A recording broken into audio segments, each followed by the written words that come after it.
રાજકોટ મહાનગરપાલિકાની આગામી ચૂંટણી પૂર્વે ભારતીય જનતા પાર્ટી બાદ હવે કોંગ્રેસમાં પણ આંતરિક અસંતોષની જ્વાળાઓ પ્રજ્વલિત થઈ છે. શહેરના વોર્ડ નંબર 7માં છેલ્લી ઘડીએ મહિલા ઉમેદવારની પસંદગીમાં કરવામાં આવેલા ફેરફારને પગલે પક્ષમાં મોટો કકડાટ શરૂ થયો છે. વર્ષોથી પક્ષને વફાદાર રહેલા અગ્રણીઓની અવગણના કરીને અન્યને ટિકિટ અપાતા રાજકીય ગરમાવો વ્યાપી ગયો છે અને ઉમેદવાર બદલવા માટેની માંગણીએ જોર પકડ્યું છે. આ વિવાદની વિગત મુજબ કોંગ્રેસના નિષ્ઠાવાન કાર્યકર પ્રીતિબેન ગોહિલની ટિકિટ અંતિમ સમયે કાપી નાખવામાં આવી છે અને તેમના સ્થાને હંસાબેન ગુજરિયાને પક્ષના સત્તાવાર ઉમેદવાર જાહેર કરવામાં આવ્યા છે.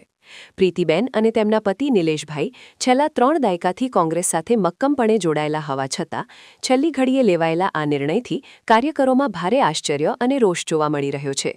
પક્ષના પાયાના સૈનિકોને અન્યાય થયાની લાગણી સાથે હવે સંગઠનમાં ભંગાણના સંકેતો મળી રહ્યા છે.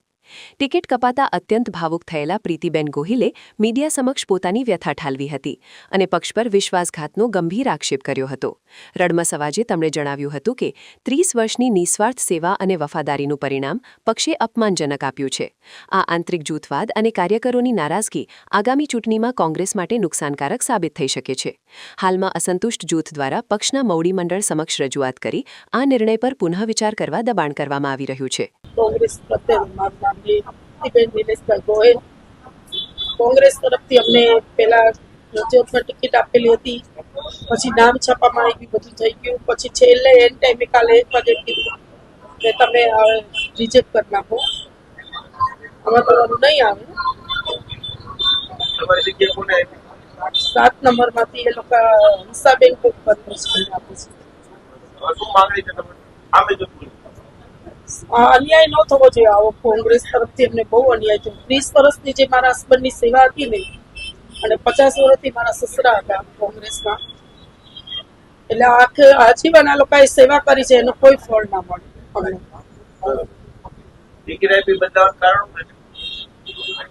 હવે લોકો કેમ રાતોરાત ફરી ગઈ કઈ ખબર નથી, અને અમને ધમકી ભર્યા ફોન પણ આવેલા છે. એમનું નામ નથી ખબર, પણ રાતે 1:30 વાગે આવ્યો તો કે તમે આ પાછું ખેંચી લો. મારું નામ છે નીરજભાઈ ગોહિલ. છેલ્લા 30 વર્ષથી હું કોંગ્રેસ પાર્ટીનો સક્રિય કાર્યકર છું. પૂર્વ પ્રદેશ મંત્રીનો હોદ્દો લઈ ચૂકેલો છું. અને મારા ફાધર સ્વર્ગસ્થ ડાયાભાઈ ગોહિલ 40 વર્ષથી જે મનોજસિંહજી જાડેજા સ્વર્ગસ્થ ઇન્દિરાજી ની સાથે કામ કરેલું છે કોંગ્રેસ પાર્ટીમાં. ત્યારથી મેં કોઈ પક્ષ પલટો નથી કર્યો. અત્યારે મારા ઘરનાની ટિકિટ પ્રીતિબેન ગોહિલની વોર્ડ નંબર 7 માંથી ઉમેદવારી પક્ષના શહેર પ્રમુખના કહેવાથી ઉમેદવારી નોંધાવેલી હતી. શહેર પ્રમુખે કીધું તમારું કન્ફર્મ છે, તમે પ્રચાર ચાલુ કરી દો. જ્યાં સુધી પ્રદેશની યાદીમાં નામ ન આવે ત્યાં સુધી મારે કેમ પ્રચાર ચાલુ કરો? પ્રદેશની યાદી ડિક્લેર થઈ જ નથી. પછી કાલે મને જાણવા મળ્યું કે ભાઈ તમારી જગ્યાએ બીજાનું મેન્ડેટ આપી દીધું છે. શનિવારે મને 2:30 વાગ્યા સુધી કે તમે કન્ફર્મ છો, તમારું કન્ફર્મ થઈ ગયું છે, ને ટીવી પેપરના માધ્યમથી મને જાણવા મળ્યું કે તમારું નામ યાદીમાં છે, તમે પ્રચાર ચાલુ કરો. પણ જ્યાં સુધી પ્રદેશની યાદી ન આવે ત્યાં સુધી મારે પ્રચાર ખોટો મારો કરવો, મારે શું કરવાનું? એટલે પછી આજે મને ખબર પડી કાલે કે મારા ઘરનાની ટિકિટ પ્રીતિબેન ગોહિલની ટિકિટ કોંગ્રેસ પક્ષે કાપીને બીજા વોર્ડ નંબર 7 માંથી એક લેડીઝને ટિકિટ આપી છે. એટલે મારે આ રોષ છે. હવે મારી કાંઈ માંગણી નથી. હું પક્ષમાંથી રાજીનામું જ આપું છું. કોંગ્રેસ પક્ષમાંથી હું રાજીનામું જ આપું છું. નહીં, હું બીજા પક્ષમાં ભવિષ્ય મારા ખૂનમાં 50-60 વર્ષ થયા કોંગ્રેસ નો લોહી જ વહે છે. બીજા પક્ષમાં આ લોકોને બીક હતી શનિવારે કે ભાઈ અહીંયા જે ભાજપની સભા ચાલુ હતી એને એમ હતું કે એને જવાબ દેશું તો હમણાં ભાજપમાં ઠેકડો મારશે કે આમ આદમીમાં ઠેકડો મારશે.